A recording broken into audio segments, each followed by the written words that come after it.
Hi friend, welcome to Kavya Nayana cooking channel. ನಾನು ಸುಷ್ಮಾ. ಬನ್ನಿ ಇವತ್ತೊಂದು ಹೋಳಿಗೆನ ಮಾಡಿ ತೋರಿಸ್ತಾ ಇದ್ದೀನಿ ಫ್ರೆಂಡ್. ಡಿಫ್ರೆಂಟ್ ಆಗಿರೋ ಕ್ಯಾರೆಟ್ ಹೋಳಿಗೆ. ಕ್ಯಾರೆಟ್ ಮನೇಲಿ ಇದ್ದೇ ಇರುತ್ತೆ ಅಲ್ವಾ ಫ್ರೆಂಡ್? ಒಂದೆರಡು ಮಿಕ್ಕಿರುತ್ತೆ. ಕ್ಯಾರೆಟ್ನ ಬಳಸಿ ಸಿಂಪಲ್ ಆಗಿ ಯಾವ ಥರ ಹೋಳಿಗೆನ ಮಾಡೋದು ಅಂತ ತೋರಿಸ್ಕೊಡ್ತಾ ಇದ್ದೀನಿ. ಬನ್ನಿ ಫ್ರೆಂಡ್. ಮೊದಲು ಹಿಟ್ಟನ್ನ ಕಲಿಸ್ಕೊಳ್ಳೋಣ. ನಾನಿಲ್ಲಿ ಪರಾತನ್ನ ತಗೊಂಡಿದ್ದೀನಿ. ಈಗ ಮೈದಾ ಹಿಟ್ಟನ್ನ ಹಾಕೋತಾ ಇದ್ದೀನಿ. ನಾನಿಲ್ಲಿ 2 ಕಪ್ ಆಗುವಷ್ಟು ಮೈದಾ ಹಿಟ್ಟನ್ನ ತಗೊಂಡಿದ್ದೀನಿ. ನೀವು ಬೇಕಂದ್ರೆ ಗೋಧಿ ಹಿಟ್ಟಲ್ಲೂ ಕೂಡ ಮಾಡ್ಕೋಬಹುದು. ನೋಡಿ, 2 ಕಪ್ ಅಷ್ಟು ಮೈದಾ ಹಿಟ್ಟು. ಈಗ ಇದನ್ನ ಜರಡಿ ಮಾಡ್ಕೊಳ್ಳೋಣ.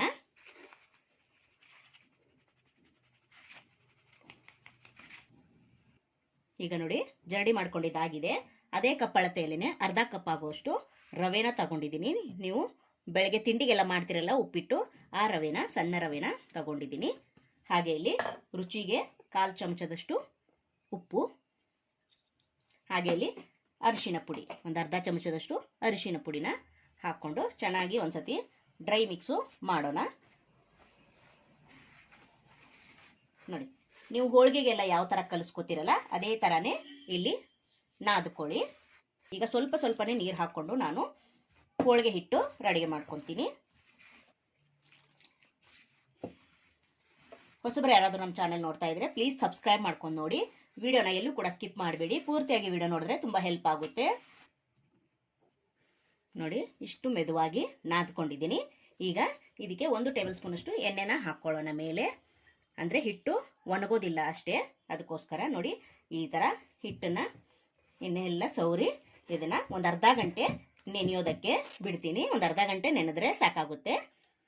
ಇದನ್ನು ಒಂದು ಬಾಕ್ಸಲ್ಲಿ ಹಾಕಿ ನಾನು ಒಂದು ಅರ್ಧ ಗಂಟೆ ನೆನೆಸ್ತೀನಿ. ನೋಡಿ ಫ್ರೆಂಡ್ಸ್, 1 kg ಆಗೋಷ್ಟು ಕ್ಯಾರೆಟ್ನ ನಾನು ತುರಿದು ಇಟ್ಕೊಂಡಿದ್ದೀನಿ. ನೀವು ಕಟ್ ಮಾಡಿ ಕೂಡ ಹಾಕೋಬಹುದು. ನೋಡಿ, ನಾನು ಈ ಥರ ತುರಿದಿದ್ದೀನಿ. ಅಂದರೆ ಬೇಗ ನುಣ್ಣಗಾಗುತ್ತೆ ಅಂತ ಮಿಕ್ಸಿಗೆ ಹಾಕಿದ್ರೆ. ಇದು ಎಷ್ಟು ಬೌಲ್ ಆಗಿದೆ ಅಂತ ನಾನು ನಿಮಗೆ ಅಳತೆಯಲ್ಲಿ ತೋರಿಸ್ಕೊಡ್ತೀನಿ. ನೋಡಿ, ಎಲ್ಲ ಈ ಬೌಲ್ ಅಳತೆಯಿಂದನೇ ನಾನು ತಗೊಂಡಿರೋದು. ನೋಡಿ, 1 ಕಪ್ ಅಷ್ಟು ಮಿಕ್ಸಿ ಜಾರಿಗೆ ಹಾಕೊಂತೀನಿ.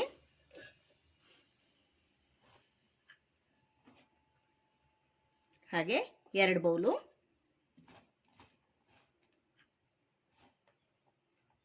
ನೋಡಿ 3 ಬೌಲ್ ಆಗುವಷ್ಟು, ಅಂದರೆ ಒಂದು 4 ಬೌಲಷ್ಟು ಇದೆ. ಇದು ಅಂದರೆ 1 kg ಅಳತೆಯಲ್ಲಿ ತಗೊಂಡಿರೋದು ಫ್ರೆಂಡ್ಸ್. ನೀವು ನೋಡಿಕೊಂಡು ಹೆಚ್ಚು ಕಡಿಮೆ ಮಾಡ್ಕೋಬಹುದು. ನೋಡಿ, 4 ಕಪ್ ಅಷ್ಟು ಆಗಿದೆ. ಇವಾಗ ಇದನ್ನ ನೈಸ್ ಆಗಿ ಪೇಸ್ಟ್ ತರ ಮಾಡ್ಕೋಬೇಕು. ಇದನ್ನ ಅದಕ್ಕೋಸ್ಕರ ನಾನು ಹಾಗೆ ಕಟ್ ಮಾಡಿ ಮಿಕ್ಸಿಲಿ ರುಬ್ಬೋದ್ರಿಂದ ಬೇಗ ನುಣ್ಣಗಾಗೋದಿಲ್ಲ. ಯಾಕಂದ್ರೆ ನಾವು ನೀರೇನು ಹಾಕೋದಿಲ್ಲಲ್ವಾ, ಹಾಗೆ ರುಬ್ಕೊಂಡು ಬರ್ತೀವಿ. ಅದಕ್ಕೆ ನಾನು ಕಟ್ ಮಾಡಿಲ್ಲ. ತುರಿದ್ಬಿಟ್ಟು ಹಾಕೊಂಡ್ರೆ ಬೇಗ ನುಣ್ಣಗಾಗುತ್ತೆ ಅಂತ ನಾನು ಇವಾಗ ನುಣ್ಣಗೆ ಮಿಕ್ಸಿ ಮಾಡ್ಕೊಂಡು ಬರ್ತೀನಿ. ನೋಡಿ, ಇವಾಗ ಮಿಕ್ಸಿಲಿ ನಾನು ನೈಸ್ ಆಗಿ ಪೇಸ್ಟ್ ತರ ರುಬ್ಕೊಂಡು ಬಂದಿದ್ದೀನಿ. ಇವಾಗ ಹೂರ್ಣ ಯಾವ ತರ ಮಾಡೋದು ಅಂತ ತೋರಿಸ್ಕೊಡ್ತೀನಿ. ಬನ್ನಿ ಫ್ರೆಂಡ್ಸ್. ಒಲೆ ಮೇಲೆ ಒಂದು ಕಡಾಯಿನ ಇಟ್ಕೊಂಡಿದ್ದೀನಿ. ಈಗ ಒಂದು ಅರ್ಧ ಕಪ್ ಆಗುವಷ್ಟು ರವೆನ ಹಾಕೋತಾ ಇದ್ದೀನಿ. ಇದು ಕೂಡ ಅಷ್ಟೇ ಉಪ್ಪಿಟ್ಟು ರವೆನೆ. ಇದನ್ನ ಚೆನ್ನಾಗಿ ನಾವು ನೋಡಿ ಸ್ವಲ್ಪ ಮುಟ್ಟು ನೋಡಿದ್ರೆ ಬೆಚ್ಚಗೆ ಅನ್ಸಿದ್ರೆ ಸಾಕು. ಜಾಸ್ತಿ ಏನು ಕಪ್ಪಗಾಗೋಂಗು ಏನು ಹುಡ್ಕೊಳ್ಳೋದು ಬೇಡ. ನೋಡಿ, ಈ ಥರ ಫ್ರೈ ಮಾಡ್ಕೋಬೇಕು. ಲೋ ಫ್ಲೇಮಲ್ಲೇ ಫ್ರೈ ಮಾಡ್ಕೊಳ್ಳಿ. ಇನ್ನು ನಮ್ಮ ಚಾನಲ್ಗೆ ಯಾರೆಲ್ಲ ಸಬ್ಸ್ಕ್ರೈಬ್ ಆಗಿಲ್ಲ ಪ್ಲೀಸ್ ಹೋಗಿ ಸಬ್ಸ್ಕ್ರೈಬ್ ಆಗಿ, ಬೆಲ್ ಐಕನ್ನ ಪ್ರೆಸ್ ಮಾಡಿ ಆಲ್ ಅನ್ನೋ ನೋಟಿಫಿಕೇಶನ್ನ ಸೆಲೆಕ್ಟ್ ಮಾಡ್ಕೊಂಡ್ರೆ ನಾವು ಹಾಕೋ ವಿಡಿಯೋ ಎಲ್ಲ ಮೊದಲು ನಿಮಗೆ ಬರ್ತದೆ ಫ್ರೆಂಡ್ಸ್. ಆಗ ಎಲ್ರಿಗಿಂತ ಮುಂಚೆ ನೀವೇ ನೋಡ್ಬೋದು. ನೋಡಿ, ಇವಾಗ ಚೆನ್ನಾಗಿ ಹುರ್ಕೋತಾ ಇದ್ದೀನಿ. ನೋಡಿ, ಇಷ್ಟು ಮುಟ್ಟು ನೋಡಿದ್ರೆ ಬಿಸಿ ತಾಗಬೇಕು. ಅಷ್ಟಾದರೆ ಸಾಕು. ಇದನ್ನು ಈಗ ತೆಗೆದು ಬಿಡೋಣ. ನೋಡಿ, ಹುರಿದು ತೆಗೆದಿದ್ದಾಗಿದೆ. ಈಗ ಮತ್ತೆ ಅದೇ ಪಾತ್ರೆಗೆ ಒಂದು 4 ಟೇಬಲ್ ಸ್ಪೂನ್ ಅಷ್ಟು ತುಪ್ಪನ ಹಾಕೋತಾ ಇದ್ದೀನಿ. ತುಪ್ಪ ಚೆನ್ನಾಗಿ ಬಿಸಿ ಆಗಲಿ. ನೋಡಿ, ಚೆನ್ನಾಗಿ ಬಿಸಿಯಾಗಿದೆ ಕೂಡ. ಈಗ ನಾನು ಮಿಕ್ಸಿಲಿ ಮಾಡ್ಕೊಂಬಂದಿರೋ ಕ್ಯಾರೆಟ್ನ ಇದ್ರೊಳಗಡೆ ಹಾಕ್ಕೊತೀನಿ. ನೋಡಿ, ಮೊದಲೇ ನೀರಿನ ಅಂಶ ಇರುತ್ತೆ. ನಾವು ನೀರು ಹಾಕಿ ರುಬ್ಬಬಾರ್ದು, ಅದಕ್ಕೋಸ್ಕರ ಹಾಗೆ ನಾನು ರುಬ್ಕೊಂಡು ಬಂದಿದ್ದೀನಿ. ಈಗ ನೋಡಿ, ತುಪ್ಪದಲ್ಲೂ ಕೂಡ ಚೆನ್ನಾಗಿ ಕ್ಯಾರೆಟ್ನ ಹುರ್ಕೋಬೇಕು.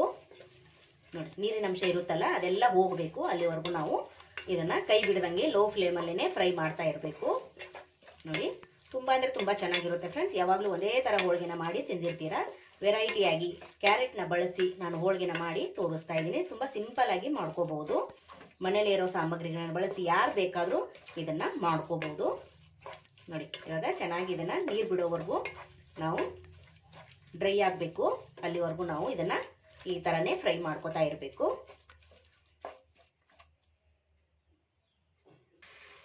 ನೋಡಿ, ಇವಾಗ ಚೆನ್ನಾಗಿ ಹುರಿದಿದ್ದಾಗಿದೆ. ನೀರಿನ ಅಂಶ ಕೂಡ ಸ್ವಲ್ಪ ಕಡಿಮೆ ಆಗಿದೆ. ಇವಾಗ ನಾನು 1 ಕಪ್ ಆಗುವಷ್ಟು ಸಕ್ಕರೆನ ಹಾಕ್ಕೊತೀನಿ. ಇಲ್ಲಿ ಸ್ವಲ್ಪನೇ ಹಾಕ್ಕೊತೀನಿ, ಮತ್ತೆ ಬೇಕಂದರೆ ಸ್ವೀಟ್ ನೋಡಿಕೊಂಡು ಹಾಕೋಬಹುದು. ನೋಡಿ, ಈಗ ಮತ್ತೆ ಚೆನ್ನಾಗಿ ಮಿಕ್ಸ್ ಮಾಡ್ಕೋಬೇಕು. ಸಕ್ಕರೆ ಹಾಕಿದ ಮೇಲೆ ನೀರು ಬಿಡುತ್ತೆ. ನೋಡಿ, ನೀವು ಸ್ವೀಟ್ ಎಷ್ಟು ತಿಂತೀರಾ ಅದ್ರ ಮೇಲೆ ನೀವು ಹಾಕೋಬಹುದು ಸಕ್ಕರೆನ, ಹೆಚ್ಚು ಕಡಿಮೆ. ನೋಡಿ, ನಾನು ಪೂರ್ತಿಯಾಗಿ 1 ಕಪ್ ಹಾಕ್ಕೊಂಡೇ ಬಿಡ್ತೀನಿ. ನಮಗೆ ಸ್ವೀಟ್ ಜಾಸ್ತಿ ಬೇಕು, ಅದಕ್ಕೋಸ್ಕರ. ನೋಡಿ, ನೀವು ನೋಡಿಕೊಂಡು ಮೊದಲು ಸ್ವಲ್ಪ ಸ್ವಲ್ಪನೇ ಹಾಕ್ಕೊಂಡು ನೀವು ಮಾಡ್ಕೋಬಹುದು. ನೋಡ್ತಾ ಇದ್ದೀರಾ, ನೀರು ಬಿಡ್ತಾನೆ ಇದೆ. ನೋಡಿ, ಈಗ ಇದ್ರ ಜೊತೆಗೇನೆ ನಾನು ಏಲಕ್ಕಿ ಪುಡಿನ ಹಾಕೋತಾ ಇದ್ದೀನಿ. ನೋಡಿ, ಚೆನ್ನಾಗಿ ಇದನ್ನು ಸಕ್ಕರೆಯಲ್ಲಿ ಕುದಿಸ್ಕೋಬೇಕು ಕ್ಯಾರೆಟನ್ನು. ನೋಡಿ, ಈಗ ಚೆನ್ನಾಗಿ ಮಿಕ್ಸ್ ಮಾಡಿಕೊಂಡು ಈಗ ನೀರಿನ ಅಂಶ ಎಲ್ಲ ಹೋಗಬೇಕು. ಮತ್ತೆ ಇದನ್ನು ಅಲ್ಲಿವರೆಗೂ ನಾವು ಫ್ರೈ ಮಾಡ್ಕೋಬೇಕು. ಹಾಗೆ ಇದ್ರ ಜೊತೆಗೇನೆ ನಾನು ರವೆನ ಹುರಿದು ಇಟ್ಕೊಂಡಿದ್ನಲ್ಲ, ಆ ರವೆನ ಕೂಡ ಸೇರಿಸ್ತೀನಿ. ಇದು ಅದ್ರ ಜೊತೆಗೆ ಚೆನ್ನಾಗಿ ಬೆಂದೋಗುತ್ತೆ. ನೋಡಿ, ಇವಾಗ ಇದನ್ನು ಕೂಡ ಫ್ರೈ ಮಾಡ್ಕೋತಾ ಇದ್ದೀನಿ ಅದ್ರ ಜೊತೆಗೇನೆ. ನೋಡಿ, ಈಗಲೇ ಸಕ್ಕರೆ ನೀರೇನು ಬಿಡುತ್ತಲ್ಲ ಅದರಲ್ಲೇ ರವೆ ಹಾಗೆ ಕ್ಯಾರೆಟು ಚೆನ್ನಾಗಿ ಬೆಂದೋಗುತ್ತೆ. ನೋಡಿ, ನಮಗೆ ಇಲ್ಲಿ ಫ್ರೈ ಮಾಡ್ತಾ ಮಾಡ್ತಾ ಉಂಡೆ ಹದಕ್ಕೆ ಬರಬೇಕು. ಆವಾಗ ಹೂರ್ಣ ನಮಗೆ ರೆಡಿ ಆಗುತ್ತೆ ಅಂತ ಅರ್ಥ. ನೋಡ್ತಾ ಇದ್ದೀರಾ? ನೋಡಿ, ಈಗ ಚೆನ್ನಾಗಿ ಮಿಕ್ಸ್ ಮಾಡ್ಕೊಳ್ಳೋಣ. ಏನು ಒಂದು 5 ನಿಮಿಷ ಕೆಲಸ ಅಷ್ಟೇ, ಜಾಸ್ತಿ ಕೆಲಸ ಕೂಡ ಇಲ್ಲ ಫ್ರೆಂಡ್ಸ್. ಸಾಮಗ್ರಿ ಕೂಡ ಜಾಸ್ತಿ ಇಲ್ಲ. 3 ಸಾಮಗ್ರಿಗಳನ್ನ ಬಳಸಿ ಸಿಂಪಲ್ಲಾಗಿ ಯಾವ ಥರ ಮಾಡೋದು ಅಂತ ತೋರಿಸ್ಕೊಟ್ಟಿದ್ದೀನಿ. ನಿಮ್ಮ ಹತ್ರ ಇದ್ದರೆ ಬಾದಾಮ್ ಪುಡಿ ಹಾಕ್ಕೊಳ್ಳಿ, ಇಲ್ಲದೇ ಇದ್ದರೆ ಸ್ಕಿಪ್ ಮಾಡ್ಬೋದು. ನನ್ನ ಹತ್ರ ಇತ್ತು, ಅದಕ್ಕೆ 1-2 ಟೇಬಲ್ ಸ್ಪೂನಷ್ಟು ಬಾದಾಮ್ ಪೌಡ್ರನ್ನ ಹಾಕೋತಾ ಇದ್ದೀನಿ. ನೀವು ಒಂದು ಪ್ಯಾಕೆಟ್ 10 ರೂಪಾಯಿ ಪ್ಯಾಕೆಟ್ ಸಿಗುತ್ತಲ್ಲ, ಅದನ್ನಾದರೂ ಹಾಕ್ಕೋಬೋದು. ಹಾಗೆ ಮನೇಲಿದ್ದರೆ ಅದನ್ನಾದರೂ ನೀವು ಹಾಕ್ಕೋಬೋದು. ನೋಡಿ, 2 ಸ್ಪೂನ್ ಆಗುವಷ್ಟು ಹಾಕ್ಕೊಂಡಿದ್ದೀನಿ. ಈಗ ಮತ್ತೆ ಚೆನ್ನಾಗಿ ಮಿಕ್ಸ್ ಮಾಡ್ಕೊತೀನಿ. ನೋಡಿ, ರವೆ ಹಾಕಿದಾಗ ಗಟ್ಟಿ ಆಗಿಬಿಡುತ್ತೆ. ನೋಡಿ, ಫುಲ್ಲು ತಳ ಬಿಟ್ಟು ನಮಗೆ ಉಂಡೆ ಆಕಾರ ಬರಬೇಕು. ಅಲ್ಲಿವರೆಗೂ ನಾವು ಮಿಕ್ಸ್ ಮಾಡ್ಕೋಬೇಕು. ನಾನು ಇನ್ನೊಂದು 2 ಸ್ಪೂನ್ ಆಗುವಷ್ಟು ಬಾದಾಮ್ ಪುಡಿನ ಹಾಕ್ಕೊತೀನಿ. ಫ್ಲೇವರ್ ಚೆನ್ನಾಗಿರುತ್ತೆ, ಅದಕ್ಕೋಸ್ಕರ. ನೋಡಿ, ನಿಮಗೆ ಎಷ್ಟು ಬೇಕೋ ನೋಡಿಕೊಂಡು ನೀವು ಹಾಕೋಬೋದು, ಬೇಡ ಅಂದರೆ ಸ್ಕಿಪ್ ಕೂಡ ಮಾಡ್ಬೋದು. ನೋಡಿ, ಇವಾಗ ಆಲ್ಮೋಸ್ಟು ಗಟ್ಟಿ ಆಗ್ತಾ ಇದೆ. ಇನ್ನೂ ತಳ ಬಿಟ್ಟು ಉಂಡೆ ಹದಕ್ಕೆ ಬರಬೇಕು ನಮಗೆ. ಅಲ್ಲಿವರೆಗೂ ನಾವು ಇದನ್ನು ಚೆನ್ನಾಗಿ ಮಿಕ್ಸ್ ಮಾಡ್ಕೋಬೇಕು. ನೋಡಿ, ನಮ್ಮ ವಿಡಿಯೋಗಳು ನಿಮಗೆ ಇಷ್ಟವಾದರೆ ನಿಮ್ಮ ಫ್ಯಾಮಿಲಿ ಫ್ರೆಂಡ್ಸಿಗೆಲ್ಲ ಶೇರ್ ಮಾಡಿ. ಸಿಂಪಲ್ಲಾಗಿ ತೋರಿಸ್ಕೊಡ್ತಾ ಇರ್ತೀನಿ ಫ್ರೆಂಡ್ಸ್. ನೋಡಿ, ಈಗ 1-2 ನಿಮಿಷ ಈ ಥರ ಫ್ರೈ ಮಾಡ್ಕೋತಾ ಇದ್ದರೆ ತಳ ಕೂಡ ಬಿಟ್ಟು ನಮಗೆ ಇಲ್ಲಿ ಹೂರ್ಣ ರೆಡಿ ಆಗುತ್ತೆ. ನೋಡಿ ಫ್ರೆಂಡ್ಸ್, ನನಗೆ ಇಲ್ಲಿ ಸಕ್ಕರೆ ಇನ್ನೂ ಸ್ವಲ್ಪ ಕಡಿಮೆ ಅನ್ನಿಸ್ತು. ಅದಕ್ಕೆ ನಾನು ಇನ್ನೊಂದು ಅರ್ಧ ಕಪ್ ಆಗುವಷ್ಟು ಸಕ್ಕರೆನ ಸೇರಿಸ್ಕೊತಾ ಇದ್ದೀನಿ. 1.5 ಕಪ್ಪಷ್ಟು ನಾನು ಸಕ್ಕರೆನ ಸೇರಿಸ್ಕೊಂಡಿದ್ದೀನಿ. ನೀವು ಸ್ವೀಟ್ ಜಾಸ್ತಿ ತಿನ್ನೋರಾದರೆ ಜಾಸ್ತಿ ಕೂಡ ಹಾಕ್ಕೊಳ್ಳಿ, ಕಡಿಮೆ ತಿನ್ನೋರಾದರೆ ಕಡಿಮೆ ಹಾಕ್ಕೊಳ್ಳಿ. ನಮಗೆ ಸ್ವೀಟ್ ಜಾಸ್ತಿ ಬೇಕು, ಅದಕ್ಕೋಸ್ಕರ. ನೋಡಿ, 4 ಬಾಟ್ಲಷ್ಟು ನಾನು ಕ್ಯಾರೆಟ್ ತುರಿನ ತಗೊಂಡಿದ್ದೆ. ಅದಕ್ಕೆ 1.5 ಕಪ್ಪಷ್ಟು ಸಕ್ಕರೆನ ಹಾಕ್ಕೊಂಡಿದ್ದೀನಿ. ಈಗ ಚೆನ್ನಾಗಿ ಮಿಕ್ಸ್ ಮಾಡ್ಕೊಳ್ಳೋಣ. ಮತ್ತೆ ತಳ ಬಿಡೋವರೆಗೂ ನಾವು ಇದನ್ನು ಈ ಥರ ಮಿಕ್ಸ್ ಮಾಡ್ತಾನೆ ಇರಬೇಕು, ಲೋ ಫ್ಲೇಮಲ್ಲೇ. ನೋಡಿ ಫ್ರೆಂಡ್ಸ್, ಈಗ ಚೆನ್ನಾಗಿ ಆಗಿದೆ. ಹೂರ್ಣ ಕೂಡ ರೆಡಿಯಾಗಿದೆ. ನೋಡ್ತಾ ಇದ್ದೀರಾ ತಳ ಎಷ್ಟು ಚೆನ್ನಾಗಿ ಬಿಡ್ತಾ ಇದೆ ಅಲ್ವಾ? ನೋಡಿ, ಈಗ ಒಲೆನ ಆಫ್ ಮಾಡಿಕೊಂಡು ಇದನ್ನು ತಣ್ಣಗಾಗೋದಕ್ಕೆ ಬಿಡ್ತೀನಿ. ನೋಡಿ ಫ್ರೆಂಡ್ಸ್, ಆರಿದ ಮೇಲೆ ನಾನು ಉಂಡೆನ ಮಾಡಿ ಇಟ್ಕೊಂಡಿದ್ದೀನಿ. ನೋಡಿ, ಚೆನ್ನಾಗಿ ಆರಬೇಕು. ಆರಿದ ಮೇಲೆ ನಾವು ಸ್ವಲ್ಪ ಕೈಗೆ ತುಪ್ಪ ಅಥವಾ ಎಣ್ಣೆ ಹಚ್ಕೊಂಡು ನೋಡಿ ನಾವು ಇಷ್ಟೊಂದು ಉಂಡೆನ ಮಾಡಿ ಇಟ್ಕೊಂಡಿದ್ದೀನಿ. ಇವಾಗ ಹಿಟ್ಟು ಕೂಡ ರೆಡಿಯಾಗಿದೆ.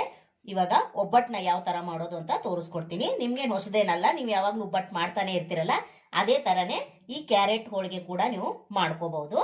ಎಲ್ಲರೂ ಕೇಳ್ತೀರಾ ಲಟ್ಟಿಸ್ಬಹುದಾ ಅಂತ.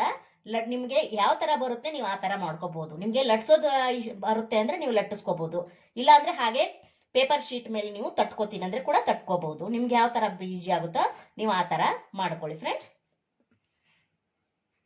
ನೋಡಿ, ಇವಾಗ ನಾನಿಷ್ಟು ಕನಕನ ತಗೊಂಡಿದ್ದೀನಿ. ನೀವು ದೊಡ್ಡದು ಬೇಕಾದರೆ ದೊಡ್ಡದು ತೊಗೋಬೋದು. ನೀವು ಯಾವ ಸೈಜ್ ಮಾಡ್ಕೋತೀರಾ ಆ ಸೈಜಲ್ಲಿ ತಗೊಳ್ಳಿ. ಇವಾಗ ನೋಡಿ, ಶೀಟ್ಗೆ ನಾನು ಎಣ್ಣೆನ ಹಚ್ಕೊಂಡಿದ್ದೀನಿ. ಈಗ ಇದ್ರ ಮೇಲೇ ಇದನ್ನು ಅಗಲ ಮಾಡ್ಕೊತೀನಿ. ನೀವು ಕೈಯಲ್ಲಿ ಕೂಡ ಮಾಡ್ಕೋಬೋದು. ನೋಡಿ ಈ ಥರ ಚೆನ್ನಾಗಿ ಅಗಲ ಮಾಡ್ಕೊಳ್ಳಿ. ಈಗ ಇದರೊಳಗಡೆ ನಾನು ಹೂರ್ಣನ ಇಡ್ತೀನಿ. ನೋಡಿ ಇಟ್ಟು ಇದನ್ನು ಮಾಮೂಲಿ ಯಾವ ಥರ ಫೋಲ್ಡ್ ಮಾಡ್ತಿರಲ್ಲ ಅದೇ ಥರನೇ ಮಾಡ್ಕೋಬಹುದು. ನೋಡಿ ನೋಡಿ ಫ್ರೆಂಡ್, ಇಷ್ಟೇ. ಎಕ್ಸ್ಟ್ರಾ ಹಿಟ್ಟು ಏನಾದರೂ ಇದ್ದರೆ ತೆಗೀರಿ, ಇಲ್ಲ ಅಂದರೆ ಹಾಗೆ ಅದರಲ್ಲೇ ಪ್ರೆಸ್ ಮಾಡಿ ಈ ಥರ ಮಾಡ್ಕೋತೀನಂದರೆ ಈ ಥರ ಮಾಡ್ಕೋಬಹುದು. ನೋಡಿ ಇವಾಗ ತಟ್ಕೊಳ್ಳೋಣ. ಸ್ವಲ್ಪ ಶೀಟ್ಗೆ ಕೂಡ ಮತ್ತೆ ಇನ್ನೊಂದು ಸ್ವಲ್ಪ ಎಣ್ಣೆನ ಹಾಕ್ಕೊಳ್ಳೋಣ. ನೋಡಿ ಇವಾಗ ತಟ್ಕೊತೀನಿ ಈ ಥರ. ನಿಮಗೆ ಈ ಥರ ಬರಲ್ಲ ಅಂದರೆ ಮೇಲೆ ಒಂದು ಶೀಟ್ನ ಹಾಕ್ಕೊಂಡು ನೀವು ತಟ್ಕೋಬಹುದು. ನೋಡಿ ಎಷ್ಟು ಅಗಲ ಬೇಕೋ ಅಷ್ಟು ಅಗಲ ನೀವು ತಟ್ಕೊಳ್ಳಿ. ಇನ್ನೊಂದು ಸ್ವಲ್ಪ ಬೇಕಂದರೆ ಮೇಲೆ ಸ್ವಲ್ಪ ಎಣ್ಣೆನ ಹಚ್ಕೊಳ್ಳಿ. ನೋಡಿ ಈ ಥರ ಹಚ್ಕೊಂಡು ಮತ್ತೆ ಇದನ್ನು ತಟ್ತಾ ಹೋಗ್ಬೇಕು ಈ ಥರ. ನೋಡಿ ನೀವು ಬೇಕಂದರೆ ಲಟ್ಟಿಸ್ಕೊಳ್ಳಿ. ನೋಡಿ ಇದೇ ಥರನೇ ಅಗಲ ಮಾಡ್ಕೊಂಡು ಹೋಗ್ತೀನಿ. ಇವಾಗ ನೋಡಿ ಲಟ್ಟಿಸ್ಕೊಂಡಾಗಿದೆ. ಇವಾಗ ಇದನ್ನು ಬೇಯಿಸ್ಕೊಳ್ಳೋಣ. ತವ ಕೂಡ ಬಿಸಿಯಾಗಿದೆ. ನೋಡಿ ತವ ಕೂಡ ಬಿಸಿಯಾಗಿದೆ. ಈಗ ಸ್ವಲ್ಪ ಎಣ್ಣೆನ ಹಚ್ಕೊಳ್ಳೋಣ. ಇವಾಗ ಇದ್ರ ಮೇಲೆ ಒಬ್ಬಟ್ಟನ್ನ ಹಾಕೊಳ್ಳೋಣ. ನೋಡಿ ಶೀಟನ್ನೇ ಹಾಕಿ ಬೇಗ ಬಿಟ್ಬಿಡುತ್ತೆ, ಏನು ತೊಂದರೆ ಇಲ್ಲ. ನೋಡಿ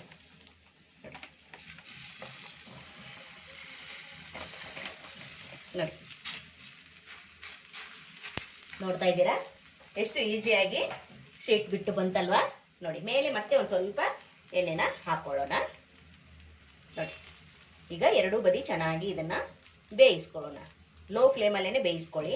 ಜಾಸ್ತಿ ಹೈ ಮಾಡಿದ್ರೆ ಬೇಗ ಸಿದೋಗ್ಬಿಡುತ್ತೆ. ಈಗ ನೋಡಿ ಇನ್ನೊಂದು ಕಡೆ ಹಾಕೊಳ್ಳೋಣ. ನೋಡಿ ಸೂಪರ್ ಅಲ್ವಾ, ಎಷ್ಟು ಚೆನ್ನಾಗಿ ಬಂದಿದೆ ನೋಡಿ ಫ್ರೆಂಡ್. ಬಾಯಲ್ಲಿ ನೀರು ಬರ್ತಾ ಇದೆಯಲ್ವಾ, ನಿಮಗೂ ಕೂಡ ಮಾಡ್ಕೋಬೇಕು ಅನ್ನಿಸ್ತಾ ಇದೆಯಾ? ಹಾಗಾದರೆ ನೀವು ಕೂಡ ಇವತ್ತೇನೆ ಟ್ರೈ ಮಾಡಿ ನೋಡಿ, ತುಂಬ ಇಷ್ಟ ಆಗುತ್ತೆ. ಯಾವಾಗಲೂ ಬೇಳೆ ಒಬ್ಬಟ್ಟು ಮಾಡ್ತಾ ಇರ್ತೀರಾ. ಇವತ್ತು ನಾನು ಕ್ಯಾರೆಟ್ನ ಬಳಸಿ ಯಾವ ಥರ ಹೋಳಿಗೆ ಮಾಡೋದು ಅಂತ ಸಿಂಪಲ್ ಆಗಿ ತೋರಿಸ್ಕೊಟ್ಟಿದ್ದೀನಿ. ಕ್ಯಾರೆಟ್ ಅಂತ ಎಲ್ಲರ ಮನೇಲಿ ಇದ್ದೇ ಇರುತ್ತೆ. ಏನೋ ಒಂದೋ ಎರಡು ಉಳಿದಿರ್ತವೆ, ಅದನ್ನು ಒಂದು ಸ್ವಲ್ಪ ಇದ್ದರೆ ಸಾಕು. ಒಂದ್ಸಲ ಮಾಡ್ಕೊಂಡು ನೋಡ್ಕೋಬೋದು ನೀವು. ನಿಮಗೂ ಕೂಡ ಈಸಿಯಾಗಿ ಬರುತ್ತೆ ಫ್ರೆಂಡ್ಸ್. ನೋಡಿ ಚೆನ್ನಾಗಿ ಎರಡು ಬದಿ ಬೇಯಿಸ್ಕೊತೀನಿ. ನೋಡಿ ಕ್ಯಾರೆಟು ಹಾಗೆ ಕೊಟ್ಟರೆ ಮಕ್ಕಳು ತಿನ್ನಲ್ಲ. ಈ ಥರ ಹೋಳಿಗೆ ಈ ಥರ ಮಾಡಿಕೊಟ್ರೆ ತುಂಬ ಖುಷಿಪಟ್ಟು ತಿಂತಾರೆ. ನೋಡಿ ಎಲ್ಲಾದ್ರೂ ನೀವು ಪ್ರವಾಸಕ್ಕೆ ಹೋಗುವಾಗ ಕೂಡ ಈ ಥರ ಹೋಳಿಗೆನ ಮಾಡಿಕೊಂಡು ಹೋಗ್ಬೋದು. ಅದು ಕೂಡ ತುಂಬ ಚೆನ್ನಾಗಿರುತ್ತೆ ಅಲ್ವಾ. ನೋಡಿ ಸೂಪರಾಗಿ ರೆಡಿ ಆಯಿತು. ನೋಡಿ ಇವಾಗ ನೋಡಿ ಇದೇ ಥರ ಎಲ್ಲ ಹೋಳಿಗೆ ಮಾಡಿ ನಿಮಗೆ ತೋರಿಸ್ಕೊಡ್ತೀನಿ. ನೋಡಿ ಸೂಪರ್ ಅಲ್ವಾ. ನೋಡಿ ಫ್ರೆಂಡ್, ಎಲ್ಲವನ್ನು ಮಾಡಿ ನಾನು ಪ್ಲೇಟಲ್ಲಿ ಸರ್ವ್ ಮಾಡ್ಕೊಂಡಿದ್ದೀನಿ. ಎಷ್ಟು ಚೆನ್ನಾಗಿ ಕಾಣಿಸ್ತಾ ಇದೆ ಅಂದರೆ ಟೇಸ್ಟು ಕೂಡ ಅಷ್ಟೇ ಚೆನ್ನಾಗಿದೆ ಫ್ರೆಂಡ್. ಯಾವಾಗಲೂ ಬೇಳೆ ಒಬ್ಬಟ್ಟು ತಿಂದಿರ್ತೀರಾ, ಒಂದ್ಸತಿ ನೋಡಿ ಟ್ರೈ ಮಾಡಿ. ಕ್ಯಾರೆಟ್ ಹೋಳಿಗೆನ ತುಂಬ ಸಾಫ್ಟ್ ಆಗಿ ಮೆದುವಾಗಿ ಬರುತ್ತೆ ಫ್ರೆಂಡ್ಸ್. ನೋಡಿ ನೀವು ಕೂಡ ಒಂದ್ಸತಿ ಟ್ರೈ ಮಾಡಿ ನೋಡಿ ಫ್ರೆಂಡ್ಸ್. ನೋಡಿ ಎಷ್ಟು ಸ್ಮೂತ್ ಆಗಿ ನೋಡಿ ಮೆದುವಾಗಿ ಬಂದಿದೆ ಅಂತ. ನೀವು ಕೂಡ ಒಂದ್ಸತಿ ಟ್ರೈ ಮಾಡಿ ನೋಡಿ ಫ್ರೆಂಡ್ಸ್. ಈ ವಿಡಿಯೋ ನಿಮಗೆ ಇಷ್ಟವಾದರೆ ಪ್ಲೀಸ್ ಲೈಕ್ ಮಾಡಿ, ಶೇರ್ ಮಾಡಿ, ಕಮೆಂಟ್ ಮಾಡಿ, ಸಬ್ಸ್ಕ್ರೈಬ್ ಮಾಡ್ಕೊಳ್ಳಿ. ನಮ್ಮ ವಿಡಿಯೋ ನೋಡಿದ್ದಕ್ಕಾಗಿ ನಿಮ್ಮೆಲ್ಲರಿಗೂ ಧನ್ಯವಾದಗಳು. Thank you for watching. ನಮಸ್ಕಾರ ಫ್ರೆಂಡ್ಸ್.